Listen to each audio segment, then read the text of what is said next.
funk legend Bootsy Collins is an American bassist, singer-songwriter, and record producer. His achievements haven't gone unnoticed. In October 2010, Bass Player magazine presented Bootsy with a Lifetime Achievement Award at the Key Club in Los Angeles, a well-deserved recognition of his enduring contribution to the world of bass playing.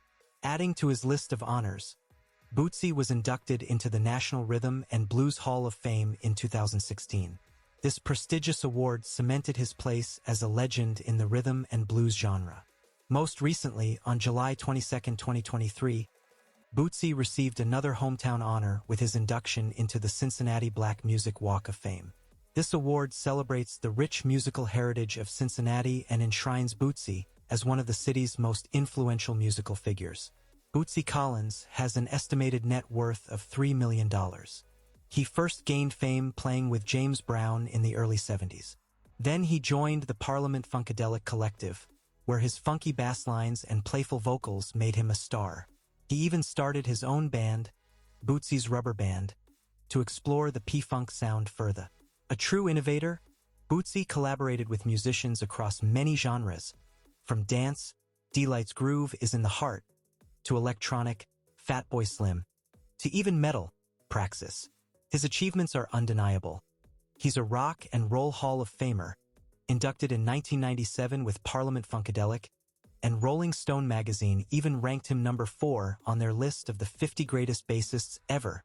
Early life of Bootsy Collins. William Bootsy Collins first came into the world on a brisk autumn day in Cincinnati, Ohio, on October 26, 1951. His arrival was heralded by a twinkle in his mother's eye, who bestowed upon him the nickname Bootsy. The reason for this moniker remained a delightful mystery, even after a curious Bootsy inquired. His mother's response, delivered with a touch of sweetness, was simply, "Because you looked like a Bootsy." Bootsy wasn't alone on his musical journey. By his side was his brother, Phelps Catfish Collins, a fellow musician who shared his passion for creating melodies. Together, they were part of the Pacemakers, a group that poured their youthful energy and love for music into the Cincinnati music scene, leaving an indelible mark on the city's vibrant soundscape. Cincinnati has always held a special place in Bootsy's heart.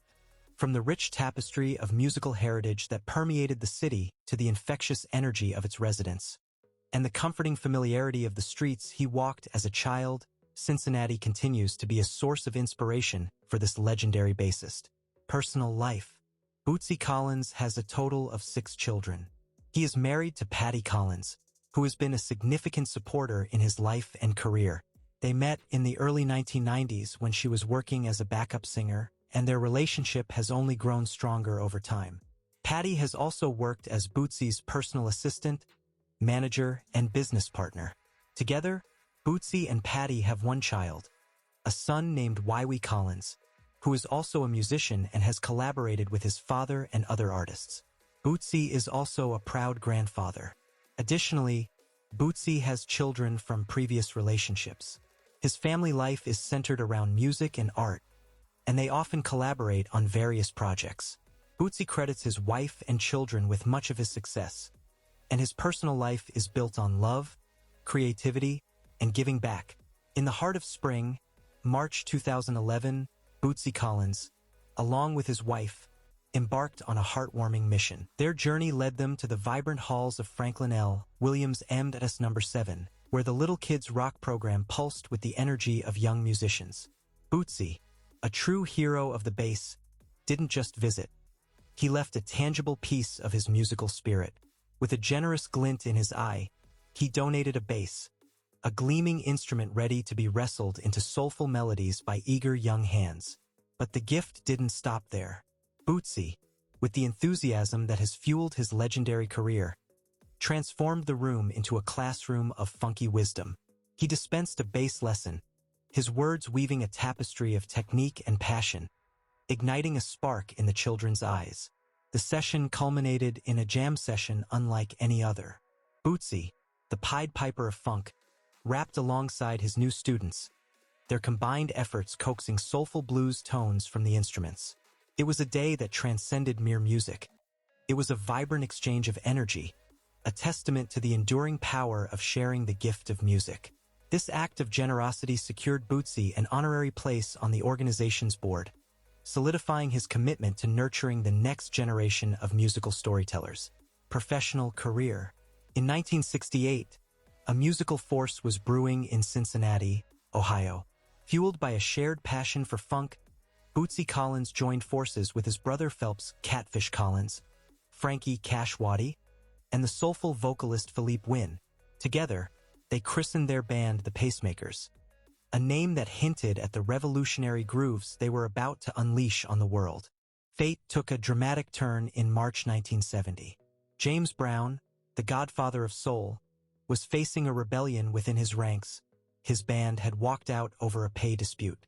This twist of destiny presented a golden opportunity for the Pacemakers. Stepping up to the challenge, they filled the vacated spots, transforming into Brown's new backing band. Donning the iconic moniker the JBs, often referred to as the original JBs to distinguish them from later iterations, Bootsy and his bandmates were about to become an integral part of music history. Their time with Brown, though brief at just 11 months, was nothing short of electrifying. The JBs injected their own brand of funky fire into Brown's music, leaving their mark on some of his most legendary recordings. These included anthems like Get Up, I Feel Like Being a Sex Machine, and Soul Power, alongside the thought-provoking Talkin' Loud and Sayin' Nothing. Even their instrumental tracks, the Grunt and These Are the JBs, became heavily sampled, their funky DNA woven into the fabric of countless future hits. It was a period of intense collaboration and artistic growth for Bootsy, one that would undoubtedly shape his musical legacy. This is where we'll pause, waiting to hear Bootsy's reflections on his time working with the godfather of soul. After his whirlwind stint with James Brown, Bootsy found himself back in familiar territory, Cincinnati. It was there that he, along with his brother Catfish and a crew of funky comrades, cooked up a new project called House Guests. This band dropped a few singles, each one a testament to their infectious grooves, before Bootsy set his sights on a new musical adventure. Detroit, Michigan, beckoned, fueled by a suggestion from his vocalist pal Philippe Wynne to join the Spinners. However, fate had something else in store. A chance encounter with singer Malia Franklin, soon to be a Parliament member herself, steered Bootsy in a whole new direction.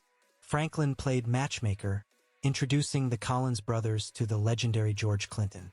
This meeting in 1972 proved to be a turning point. Bootsy, Catfish, and their bandmate Frankie Waddy all joined the revolutionary force that was Funkadelic. For the next decade, Bootsy became a cornerstone of the P-Funk sound, laying down the funky bass lines on countless Funkadelic and Parliament albums. His talents extended beyond just playing. Songwriting credits started appearing next to his name, solidifying his creative influence. But Bootsy wasn't one to settle for just one outlet. In 1976, he, along with Catfish, Waddy, and a handful of other Parliament-Funkadelic players, formed Bootsy's rubber band. This became a separate touring unit within the P-Funk collective, a testament to the sheer creative energy brimming within the movement. The rubber band churned out 5 albums, the first 3 achieving legendary status within the P-Funk pantheon. Their 1978 release, Bootsy, Player of the Year, wasn't just critically acclaimed, it topped the R&B charts and spawned the #1 R&B single Bootsilla. Bootsy, much like his mentor George Clinton, reveled in creating outlandish personas. From the spectral Casper the funky ghost to the outrageous Bootsilla, a rhinestone rock star monster of a doll, Bootsy embraced the fantastical. These characters became part of an ever-evolving narrative, an alien rock star who grew increasingly bizarre with each passing year. This, of course, fit perfectly within the wacky and wonderful world of P-Funk mythology. And to top it all off, around the same time, Bootsy adopted his now iconic space bass, a visual and sonic extension of his funky persona. Bootsy Collins wasn't one to slow down in the 1980s. He kicked off the decade with a double dose of funk, releasing his first solo album Ultra Wave and Sweatband with his group Bootsy's Sweatband, both on George Clinton's Uncle Jam label. He even lent his production skills to the debut album of P-Funk spin-off Zap. In 1984, Bootsy took a surprising turn, collaborating with Talking Heads' Jerry Harrison. Together they produced 5 Minutes, a dance track with a political bite. It sampled and twisted the infamous "We Begin Bombing in 5 Minutes" speech from Ronald Reagan, a statement that resonated deeply during the Cold War. The record was credited to Bonzo Goes to Washington, a playful reference to Reagan's role in the film Bedtime for Bonzo. After a break of nearly 5 years, Bootsy returned in 1988 with a bang. What's Bootsy Doin'? Showcased a fresh sound that pointed towards the emerging musical trends of the 90s. Tracks like the dance floor anthem Party on Plastic proved Bootsy's ability to stay ahead of the curve. Producer Bill Laswell played a key role in this comeback, not only shaping the sound but also introducing Bootsy to Herbie Hancock. This connection led to the creation of Perfect Machine, 1988, a techno-funk masterpiece that incorporated turntables for scratching and featured the smooth vocals of Leroy Sugarfoot Bonner from the Ohio Players. This marked the beginning of a fruitful collaboration between Bootsy and Laswell that would span multiple albums and projects. Bootsy's talents weren't limited to his own music, however. In 1988, he put on his bass-playing hat for Keith Richards' album Talk Is Cheap with the Expensive Winos. The following year, he donned a producer's cap for Malcolm McLaren's album Waltz Darling, credited to Malcolm McLaren and the Bootsilla Orchestra. The 90s continued to be a whirlwind of collaborations for Bootsy. He made a significant contribution to Deee-Lite's biggest hit, Groove is in the Heart, not only with additional vocals but also by lending his signature style on bass. Although the actual bassline was a sample from Herbie Hancock, Bootsy's rubber band even became Deee-Lite's de facto backing band for a world tour. They also found time to record their own EP, Jungle Bass, marking their first studio effort in over a decade. Bootsy wasn't afraid to experiment with different genres. In 1992, he joined forces with guitarist Stevie Salas and drummer Buddy Miles to form the funk metal fusion group Hardware. The trio released one album, Third Eye Open, before disbanding. That same year, Bootsy's versatility shone through again when he played bass on the first Praxis album, Transmutation. This project, produced by Laswell, brought together a unique group of musicians including fellow Parliament-Funkadelic member Bernie Worrell, Brian Mantia, and Buckethead. The rubber band returned in 1994, christened Bootsy's New Rubber Band. They released Blasters of the Universe and a live album, Keepin' Da Funk Alive 4 to 1995. Bootsy's musical journey continued throughout the 90s, with guest appearances on projects like the Jimi Hendrix tribute album Funkernomican and collaborations with artists like John B. and Doc Watson. He even dabbled in bluegrass with the Groovegrass Boys, a group that fused the sounds of bluegrass and funk. There's no doubt that Bootsy Collins is an artist who consistently pushes boundaries and defies definition. Bootsy Collins' influence extended far beyond the recordings he made himself. In the 2000s, he lent his iconic vocals to Fatboy Slim's hit song Weapon of Choice, even quoting from the science fiction novel Dune. This funky track went on to win multiple awards. He wasn't afraid to push boundaries, collaborating with Christian rapper TobyMac and even co-writing a song for his hometown Cincinnati Bengals. Bootsy also made history by releasing the first ever Christmas album by a member of the P-Funk Collective. His creative energy stretched beyond music. He opened a restaurant club that featured live music and a museum dedicated to his career. He even lent his voice to a video game and continued to collaborate with a wide range of artists. While health concerns led him to retire from live performances in 2019, Bootsy hasn't stopped creating. He continues to work in the studio, mentor young musicians, and make special appearances. In 2021, he even played a key role in the formation of the Bruno Mars and Anderson .Paak collaboration Silk Sonic. Bootsy Collins is a true innovator whose influence continues to inspire. That's all we had about Bootsy Collins. Thank you for watching. For more, subscribe and click on the bell notification.